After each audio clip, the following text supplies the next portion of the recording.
कृष्ण कृष्ण कृष्ण हरे हरे, हरे राम राम राम हरे हरे। श्रीमद् भगवत गीता यथारूप अध्याय 6 ध्यान योग, श्लोक नंबर 3।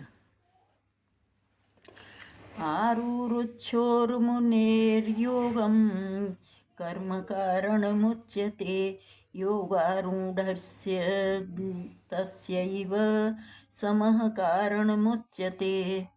अष्टांग योग के नव साधक के लिए कर्म साधन कहलाता है और योग सिद्ध पुरुष के लिए समस्त भौतिक कार्यकलापों का परित्याग ही साधन कहा जाता है। तात्पर्य जगत गुरु श्रील प्रभुपाद जी महाराज की जय, गुरु महाराज की जय। परमेश्वर से युक्त होने की विधि योग कहलाती है। इसकी तुलना उस सीढ़ी से की जा सकती है जिससे सर्वोच्च आध्यात्मिक सिद्धि प्राप्त की जाती है। यह सीढ़ी जीव की अधम अवस्था से प्रारंभ होकर आध्यात्मिक जीवन के पूर्ण आत्म साक्षात्कार तक ले जाती है। विभिन्न चढ़ावों के अनुसार इस सीढ़ी के विभिन्न भाग भिन्न भिन्न नामों से जाने जाते हैं, किंतु कुल मिलाकर यह पूरी सीढ़ी योग कहलाती है और इसे 3 भागों में विभाजित किया जाता है: ज्ञान योग, ध्यान योग तथा भक्ति योग। सीढ़ी के प्रारंभिक भाग को योगारूढ़ अवस्था और अंतिम भाग को योगारूढ़ कहा जाता है। जहाँ तक अष्टांग योग का संबंध है, विभिन्न यम नियमों तथा आसनों जो प्रायः शारीरिक मुद्राएं ही हैं के द्वारा ध्यान में प्रविष्ट होने के लिए आरंभिक प्रयासों को सकाम कर्म माना जाता है। ऐसे कर्मों से पूर्ण मानसिक संतुलन प्राप्त होता है जिससे इंद्रियां बस में हो जाती हैं। जब मनुष्य पूर्ण ध्यान में सिद्धहस्त हो जाता है तो विचलित करने वाले समस्त मानसिक कार्य बंद हुए माने जाते हैं, किंतु कृष्ण भावना भावित व्यक्ति प्रारंभ से ही ध्यानावस्थित रहता है, क्योंकि वह निरंतर कृष्ण का चिंतन करता है। इस प्रकार कृष्ण की सेवा में सतत व्यस्त रहने के कारण राधा इस प्रकार कृष्ण की सेवा में सतत व्यस्त रहने के कारण उसके सारे भौतिक कार्यकलाप बंद हुए माने जाते हैं। यदा हि नेन्द्रियार्थेषु न कर्म स्वनुसज्जते सर्वकल संकल्प संन्यासी योगारूढ़स्तदोच्यते। जब कोई पुरुष समस्त भौतिक इच्छाओं का त्याग करके न तो इंद्रिय तृप्ति के लिए कार्य करता है और न सकाम कर्मों में प्रवृत्त होता है, वह योगारूढ़ कहा जाता है। तात्पर्य जगत गुरु श्रील प्रभुपाद जी महाराज की जय। जब मनुष्य भगवान की दिव्य प्रेमा भक्ति में पूरी तरह लगा रहता है तो वह अपने आप में प्रसन्न रहता है और इस तरह वह इंद्रिय तृप्ति या सकाम कर्म में प्रवृत्त नहीं होता, अन्यथा इंद्रिय तृप्ति में लगना ही पड़ता है, क्योंकि कर्म किए बिना कोई रह नहीं सकता। बिना कृष्ण भावना अमृत के मनुष्य सदैव स्वार्थ में तत्पर रहता है, किंतु कृष्ण भावना भावित व्यक्ति कृष्ण की प्रसन्नता के लिए ही सब कुछ करता है।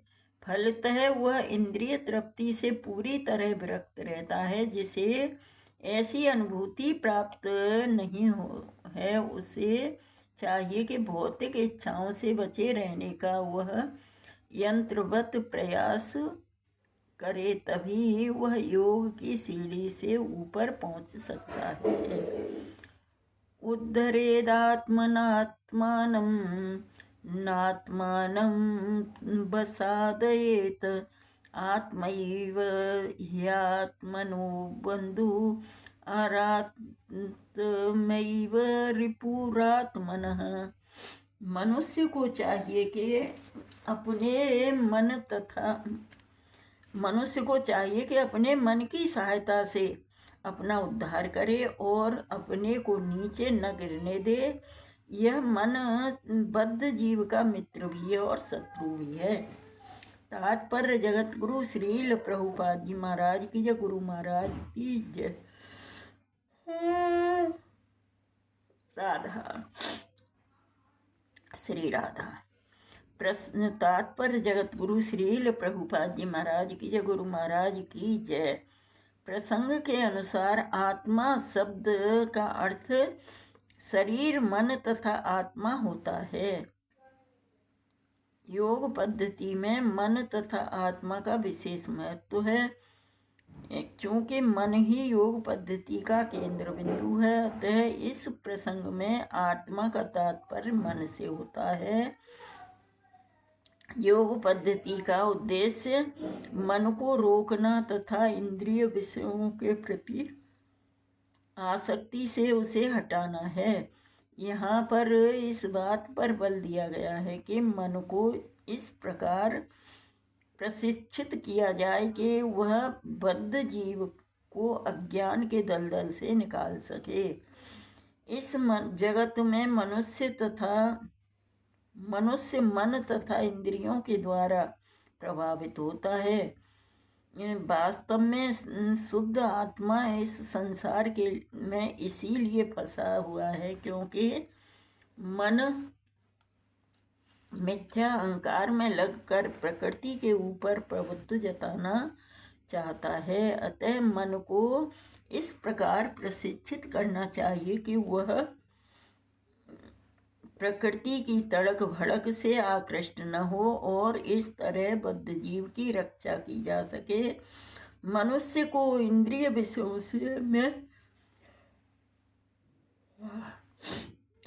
विषयों में आकृष्ट होकर अपने को पतित नहीं करना चाहिए। जो जितना ही इंद्रिय विषयों के प्रति आकृष्ट होता है वह उतना ही संसार में फंसता जाता है। अपने को व्रत करने का सर्वोत्तम साधन यही है कि वह मन को सदैव कृष्ण भावनामृत में निरत रखा जाए। ही शब्द इस बात पर बल देने के लिए प्रयुक्त हुआ है, अर्थात इसे अवश्य करना चाहिए। अमृत बिंदु उपनिषद में 2 में कहा भी गया है, मन एव मनुष्याणां कारणं बंध मोक्षयोः बंधाय विषया संगो मुक्तैव निर्विषयं मनः। मन ही मनुष्य के बंधन का और मोक्ष का भी कारण है। इंद्रिय विषयों में लीन मन बंधन का कारण है और विषयों से विरक्त मन मोक्ष का कारण है। अतः जो मन निरंतर कृष्ण भावनामृत में लगा रहता है वही परम मुक्ति का कारण है। हरे कृष्ण कृष्ण कृष्ण हरे हरे, हरे राम राम राम हरे हरे। तो हमें ये मन को अपने बस में करना चाहिए। मन ही हमारा शत्रु बन सकता है और मन ही हमारा मित्र बनता है।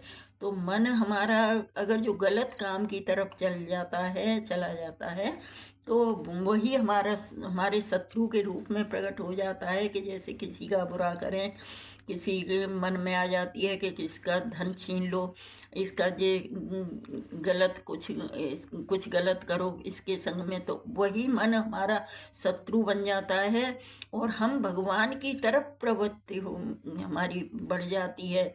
तो मन हमारा जब भगवान की सेवा में लीन हो जाता है, संतों की और भक्तों की सेवा में लीन हो जाता है, तो वही हमारा मन हमारा भगवान के पास पहुंचाने के लिए वो मित्र के रूप में हमारा प्रकट हो जाता है।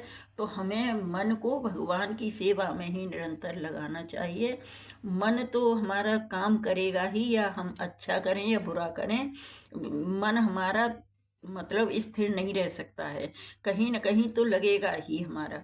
तो इस वजह से हमें भगवान की सेवा जब हम करते हैं तो हमारा वो मित्र बनकर रहता है मन। तो मन को हमें मित्र के रूप में स्वीकार करना चाहिए, अच्छे से अच्छी बातें सोचना चाहिए, हर एक इंसान के बारे में हमें अच्छे ही विचार उत्पन्न करने चाहिए। हरे कृष्णा कृष्ण कृष्ण हरे हरे, हरे राम राम राम हरे हरे। श्रीमद् भगवत गीता यथारूप की जय। हरे कृष्णा।